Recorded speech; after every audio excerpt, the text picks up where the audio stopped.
NBC News projects James Earl Carter of the state of Georgia elected the next president of the United States. Looking as carefully as is humanly and scientifically possible, we have put the state of Mississippi into the Carter column, and that is that. The electoral vote, by our calculations, 272 electoral votes to 153 so far for Gerald R. Ford, the opponent.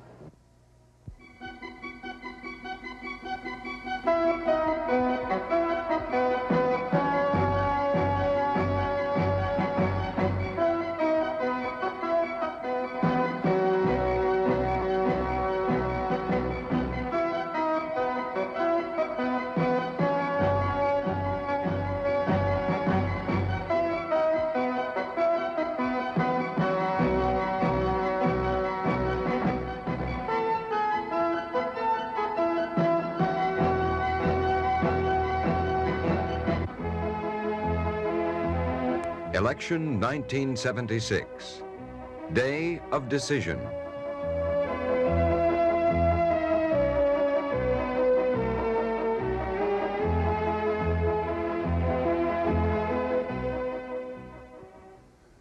This is Richard Scammon in Washington.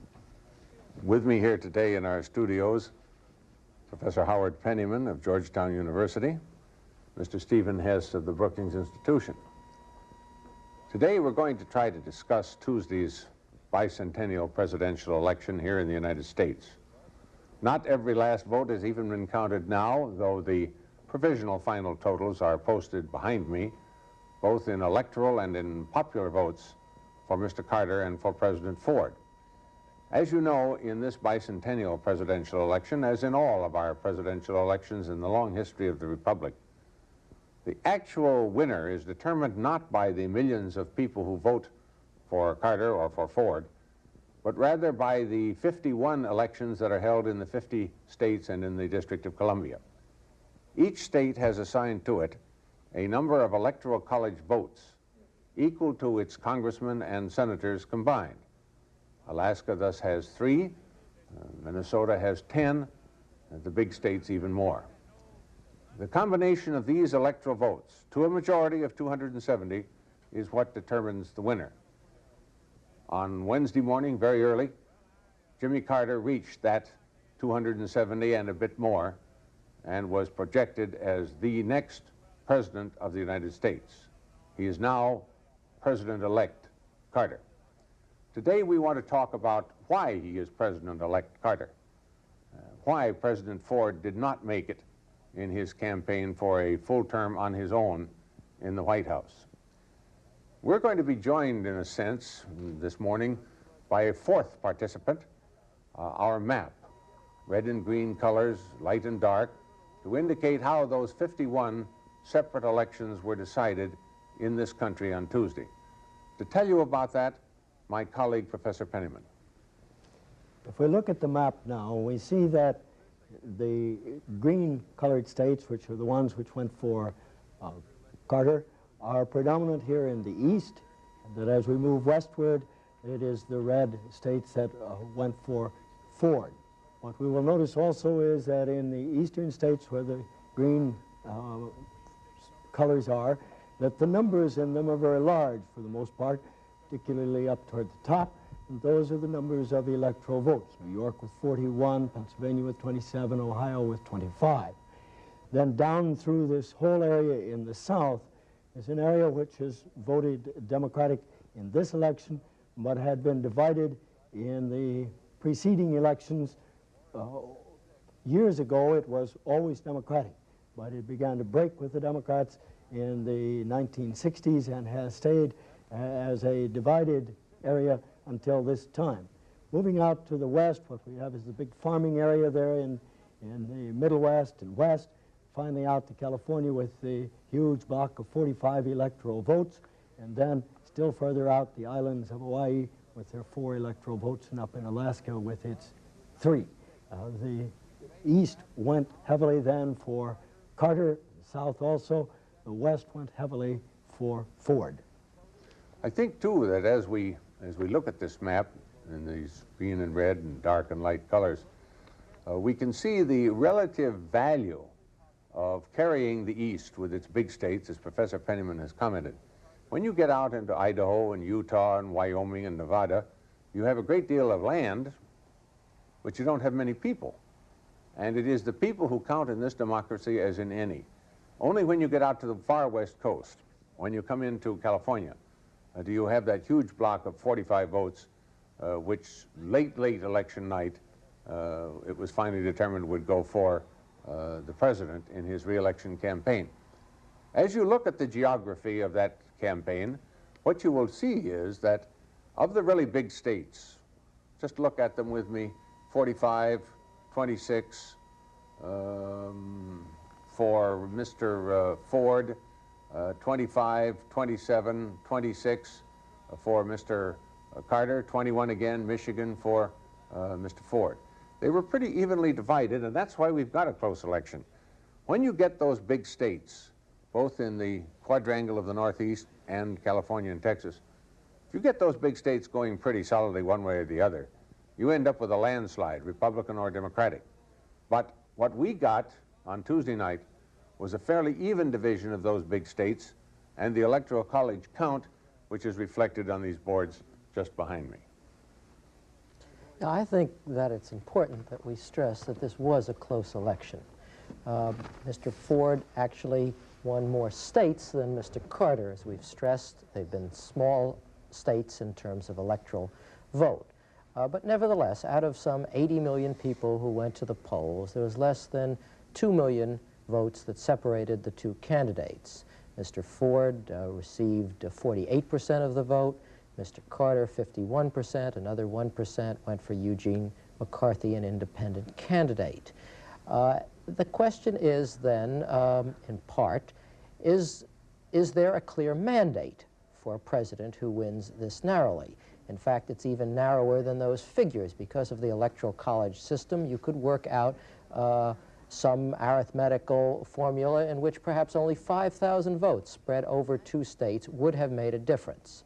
Some people say that a president who is won by such a small amount may be more cautious, may not feel that he has a clear mandate. Only time, of course, will tell. My own personal view is that presidents, no matter how closely they may win in the election, once they're in the White House, they operate as if 100% of the people voted for them.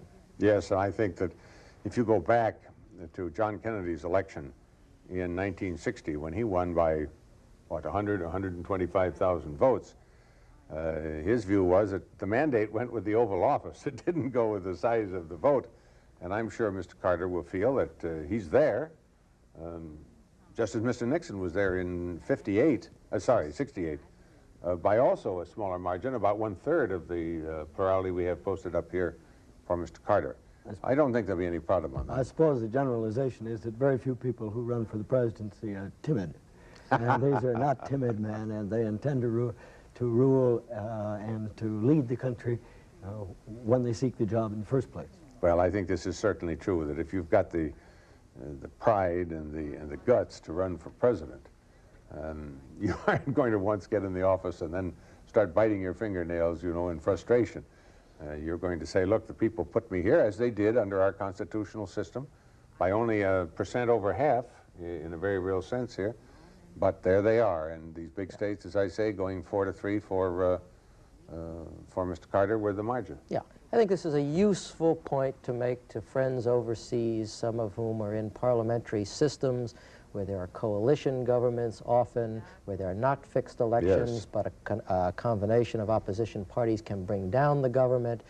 Here, although this was a very, very close election, Mr. Carter is the president for 4 years and can be expected to act decisively regardless of how close the election was.